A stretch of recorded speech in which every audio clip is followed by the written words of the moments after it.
My name is Adrienne Palm, and so my role, I work for a company called Generator, and my role is actually running our MusicTech Accelerator out in Los Angeles every year. But in addition to that, I'm just really excited to share some of the other work that my company has been doing just over the last several weeks and spanning back about a year and a half. So our organization primarily works with early stage startup companies. So we act as an accelerator. We generally are working with tech companies. We're industry agnostic.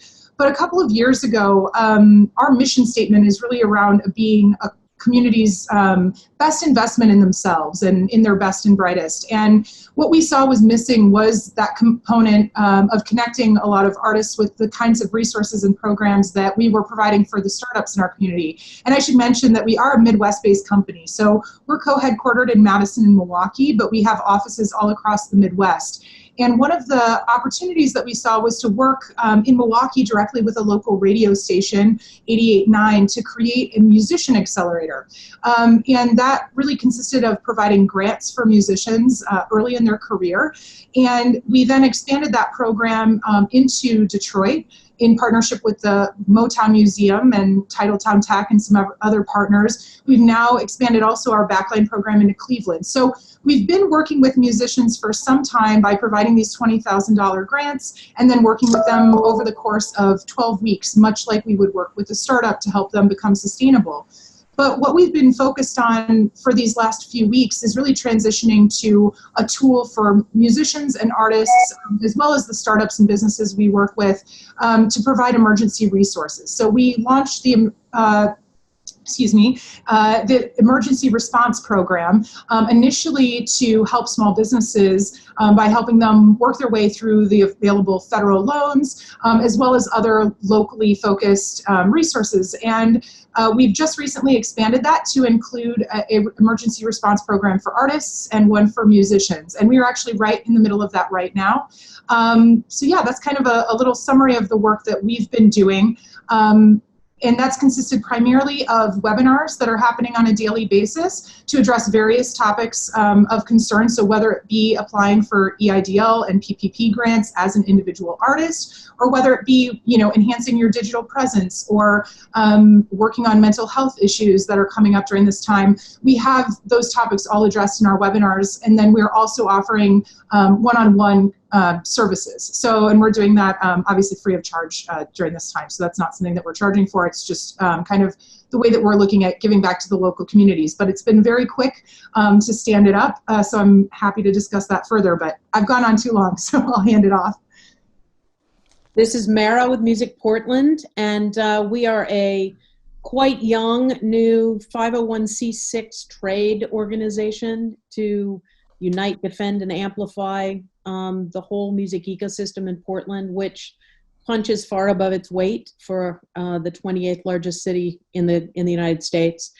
Unlike Seattle and a lot of other cities that have kind of inspired city leadership or any city funding, Portland didn't have any of that. Its community has really grown up as a grassroots organic thing, and the only way really to bring it together was to do that same sort of grassroots approach. So it's always interesting to hear what government organizations supporting music look like. We're starting from the bottom up. And we've been doing all kinds of different things. Prior to this, we had monthly gatherings of music professionals that had 100 to 200 people every single month, really coming together and starting to kind of process the fact that we are many and that we are mighty, that there's some leverage from an industry as large as ours is in Portland. As COVID hit, we started off very early with data collection, and we produced one and then another follow-up quickly infographic that describes the initial impact of what has happened in all of Oregon. It sort of forced us to expand our lens from the greater Portland area that includes Vancouver and Washington and a lot of other cities nearby. I've just posted a link to the survey if you want to look at it, and I'm happy to talk with anybody about what we did or how we did it. So collecting data, sustaining advocacy, starting from the early days, and just we'd been on the path in our regular organizing to get music at the table. Certainly in the city, we established a music policy council, and we're just at the very beginning of integrating music's voice into the city. We're working through COVID with a new group called the Independent Venue Coalition in Oregon that represents 100 plus music venues. And we've been working with federal, state, and city stuff. I don't know. Maybe I'll stop there because there's a lot of other stuff we've done, but it just occurs to me, this is supposed to be an introduction. So, how about Ben? What about your adventures so far? Say that again. I'm sorry. Your adventures, dear. My adventures of what's happening in our world right now, or just what? Well, it could be. So part of it is I was just commenting before you came on that you were dealing with the fire last night. So that's a little more of an adventure than we possibly wanted to talk about. But the framing of what nonprofits, government, and organizations are taking action. So we were just hearing from framings of Midwest, framings of Portland, and now framings of Los Angeles. So, and talking as an individual, not on behalf of the city of Los Angeles. Yeah, well, as an individual, who I'm the director of performing arts of the city of Los Angeles, it's hard trying to figure out the way that I'm personally responding. And I think that the sort of quick knee-jerk reaction of just like everyone is in the same feeling state of like what's happening. And I know that I'm just sort of thinking a lot about, well, what's the bridge for artists between now and the moment we do get to open? What are the needs and the investment that's needed for artists to actually restart the frame that they're working on? And then when venues like open, like what's the new realities, and then how does that, they'll still need more, the venues will need funding. So I'm just trying to think through those hats, and I literally just got off the phone with a giant group call with the health department of the county to talk about ticketing and large venue events and how they might be thinking about doing that, but like in a very deeply personal way. We're just trying to grapple with as much as we can. It's sort of been fascinating to just notice this squeeze of everybody to put all their stuff immediately online into the electronic space, and like trying to understand all that, and then being online all day long, and then taking in all that other information and not getting enough fresh air. So but I was going to mention personally, that's what I'm thinking. That you and I were trying to catch up a few days ago. You were commenting that you were over at the convention center, and stop me if you can't talk about this, trying to figure out how to actually bring performing arts to the folks who are being treated and triaged over the convention. Yeah, really quickly. I mean, so the city has been very proactive in just like, how do we immediately respond? And the question is also, from our perspective, is how does cultural immediately respond in that same scenario, and what services do we provide? And so there was a pop-up medical facility that's the size of a football field being put up in a convention center for the overflow of non-COVID patients. And could we immediately pivot and provide music programming for them in that situation? And thankfully, the venue is empty right now, and it's not moving forward as far as I know. But it is requiring us to think differently. It's like, it's not just about what's my venue management strategy. How can, it's a really different frame of thinking, and I think it's a kind of a healthy frame to think about, because we're just trying to be as responsive as possible. And if we're not going to be creative, we're the ones who are creative, I think. We provide those creative discussions. It's also just sort of making me aware of the fact that, as I think Meara or Adrienne were just saying, is that it's surfacing that everything is moving really quickly, and oftentimes the creatives, the venues themselves aren't at the table to help decide on the policy. And so things are moving quickly. And so there is a lot of discussion right now of forming working groups to really creatively reimagine what things look like when they open up on a very personal level. And how that will impact the quality of my life and our personal lives. But and there's sort of discussion about what will happen to institutions, which I think will be fine, but what's really going to happen to the vast number of mid-sized, smaller venues, artists, and that sort of thing, because those are the ones that are the ones that I think that are most fragile. So we're thinking about how to support that in a different way. So may I step back and let you guys talk about your issues together a bit, which is, you guys all in many ways have, we've had speakers so far that all have various level of structural empowerment, and you guys are all bridging to other things. Are there things you guys each are doing similarly, differently, or I will step back.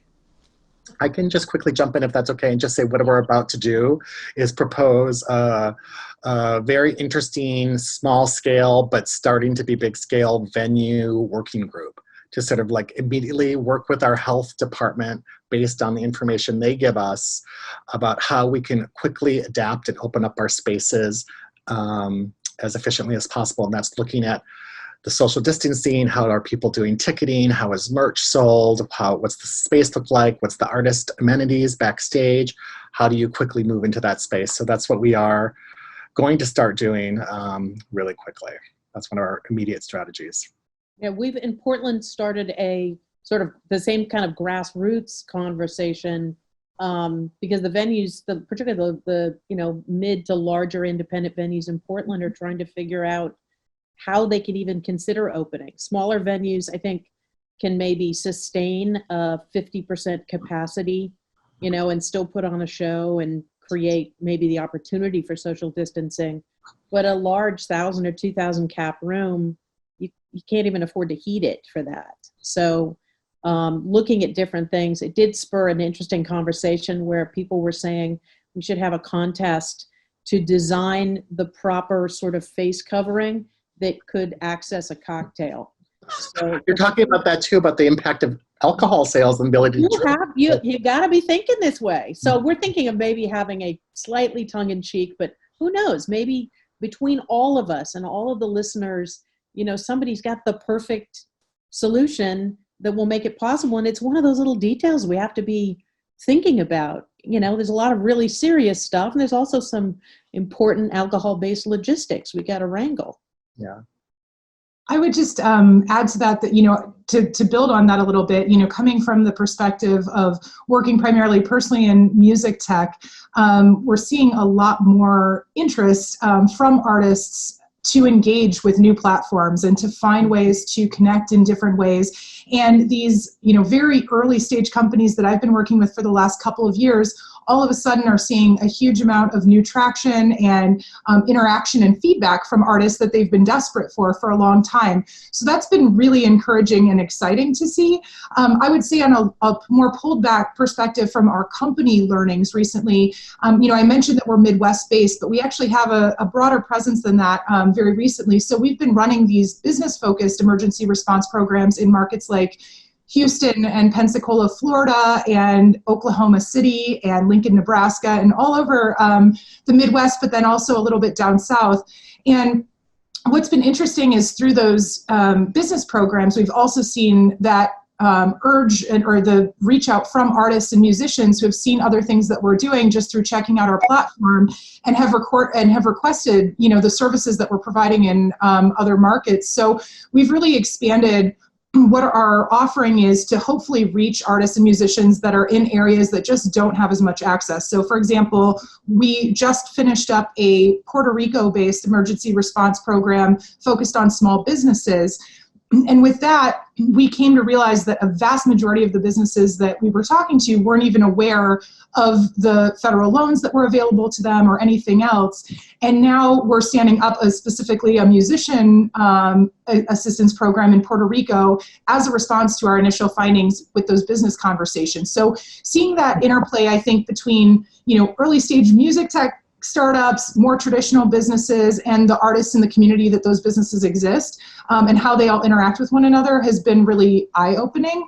And also seeing how communities that don't necessarily get as much attention generally when we think about the arts communities, getting that attention and how desperate for that information they really are, and how much of an opportunity that is to speak with them. So that's been really exciting, and we've made a point to make all of the programming that we're doing available online, also so that there is that ability for anyone from any market to jump in and learn from those lessons, and figure out I mean, we're doing some really basic logistical, like how do you fill out the PPP application? And if you're an artist in Puerto Rico, like making sure that we have that available in Spanish, on video, in a written format. So I think just, again, responding quickly and rapidly to those needs, and being adaptive. Obviously, that's kind of our space anyway, given that we work with startups generally, but applying that same principle to the arts communities, I think, has been really inspiring for us. Great. I was going to add on. While you do that, if you could put the link to the resources in the chat bar, that'd be fabulous. Keep going, Ben. Happy to. I was going to say, like, what I'm sort of witnessing is just, not everybody is techno savvy at this moment, the performing arts industry. And I'm not talking just about music, but music, dance, theater venues. And so the high level of skill building that's happening right now across the board, even for the city, we're no longer Luddites. We're all becoming like techno savvy content builders, and so that's a really interesting thing that's going to happen. I realize I can see you on a webcam, Ben, and we normally can't talk on a webcam. I know. And then an interesting thing that was just sort of brought up at this conversation I just had with the health department is, and this is to Meara's previous comment, which is the rollout of the openings. And they're saying that it's the institutions and large events that probably will be the last to be sequenced in. And that'll be a year from now. But that the experimentation and figuring out will all be done with the smaller spaces first, initially, and then see how what works. And that a lot of what they're planning on is just like a lot of learning of what's happening in the places that are already, globally, what's happening. So being able to be connected about best practices as other countries or other cities start to open is learning that we can all take. Yeah. That's how we're thinking about it in Los Angeles, at least. Yeah. I will actually pick up back the point about educating people, because, I think because Portland is just fiercely independent and really dedicated to the sort of scrappy gestalt, it's been hard in 2 years to sort of get them to realize there's a value in solidarity. But as a result, because these are people that have never had access to unemployment for the most part, including hundreds of small businesses, and they've never really thought about loans. They sort of built it up by their bootstraps. And so they are particularly confused by SBA loans, the PPP, the EIDL, the alphabet soup that is being thrown at them, the PUA versus the PUC. And so what we've spent a lot of time on, is bringing in experts for webinars and writing, extended communications to them that distill the information they see in the news that has 9 zeros on it, and distill it down to specific personas. So that a musician can go, yeah, no, that's not me. Oh, that one kind of looks like me. And then it models how the things work together, how the SBA programs versus the unemployment benefits, how they work together, how it impacts it, whether you file taxes on it or maybe only file taxes on your 1099 but not your cash. So these are the kinds of questions that they have that answering them in the abstract didn't seem to work. What really helps is answering them in just sort of human-based personas that allow people to go, oh, I guess I'm kind of like, and then it kind of goes there. And I've had a number of people call and say, okay, so what about me? Or our Vancouver brethren saying, well, what about Washington? And their situation is slightly different. So I modeled it all for them. I just put a link in the thing. If anybody wants to see how we did it, I found it was the most successful thing we could do to help our rank and file, was to get them thinking, as Ben says, sort of upping their game. They've never really had to deal with this stuff before. And, it doesn't seem fair to expect them to do it on their own. So for us, a grassroots organization, it felt like exactly the right thing to do. So right now we have 2 questions in the Q&A, and I think the first one's for Ben. Ben, will there be funding for the smaller venues to reconfigure their space?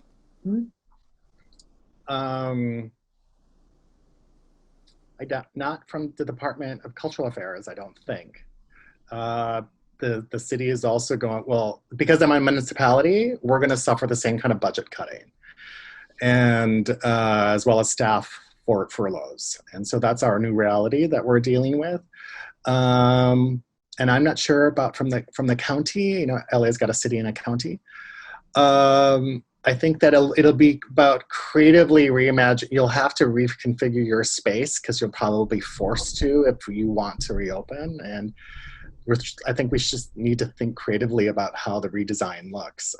And I think I'm going to connect you with Matt Cowell from earlier and looking at FEMA money and Art of Mass Gatherings, which is going to close out our day talking with some of the stuff. So there's some good dots to connect there. There might be these other things. I just don't know. I'm just trying to imagine, like, I'm reflecting back on. We are bubbling. Yeah. The other one is, I think for all of you, is what is a smaller venue? When we talk about bigger venues, smaller venues, what are we talking about? I mean, for me, I'm thinking anything below 500 seats. We have a lot of micro venues too that are, you know, 150 or less. Yeah. Yeah, I would add to that yes, we tend to serve smaller markets, and so I would say we have a relatively flexible definition of that, but generally we do have a lot more of those micro venues as well that would fall into our purview. Yeah. Great. And I think what we're trying to do with the work group is to say, as the city or whatever city is relaunches, can all the size venues all kind of do the same practices? Mm-hmm. So we're all doing the same thing. So this is how we're all going to try to do ticketing. Mm-hmm. This is the number of people that need to be in a lobby who are trained to do whatever they need to do. The extra, you know, what is it we're all sharing? What's the same type of activity? And that'll be the next phase of our conversation. The Independent Venue Alliance, the National Independent Venue Alliance is working with our own Oregon IVC and apparently 800 venues across the country. And they just posted a sort of collective letter to Congress today looking for some specific sort of remedies for the challenges that venues face. But it would be interesting to have them perhaps participate in whatever collective decision is made that allows the phasing in of live music experiences again. And you're going to find them placed across the day as well. Oh, good. Excellent. You'll see them. If you keep going in the schedule, you'll see them, especially tomorrow. So I think our last question before we wrap up, this is the end of this is Alpha 1. Yes, how these got strangely named, that was me. So we're at the end of the first conference session. I'll put in the box where you then find to the next conference session starting 15 minutes later. But the last question in our box is, what would be your advice to other nonprofits in music and arts to best serve their community to promote health and music business survival? So advice to other nonprofits and other organizations. Anyone can take that.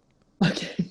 I would say this is during COVID. During COVID, I think it is about making it human, taking the information and making it specific and human level to a lot of people that need it that way.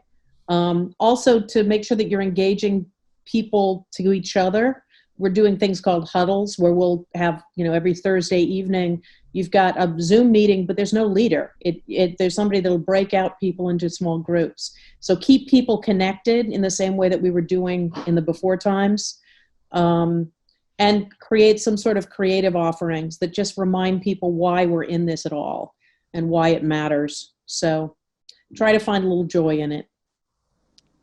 I would just add to say that, I think right now just being responsive and reactive to the needs of the community is really important. And so often, the work of a nonprofit is so incredibly challenging and tends to move a little bit slower, I would say, just as governmental agencies. I think sometimes, not all obviously, but I'm speaking for the communities that we serve, tend to move a little bit slower pace generally. I think being willing to get together with other organizations and brainstorm and figure out ways to be not just responsive, but quick and responsive. And don't be afraid to fail. Try the thing. If it doesn't work, adapt it, fix it, find out what people actually need and then deliver that. But, we've been standing up these programs the week prior to launching, and it has absolutely forced our entire team to change the way we think about the way that we work and the way that we provide services in general. So I would just say, don't be afraid to lean into that and be okay, get comfortable with maybe failing a little bit and then making adaptations and moving forward. Yeah, and I'm just gonna, second everything that everybody's been said. I know that I'm responding to those organizations that are like really reaching out on a one-to-one level.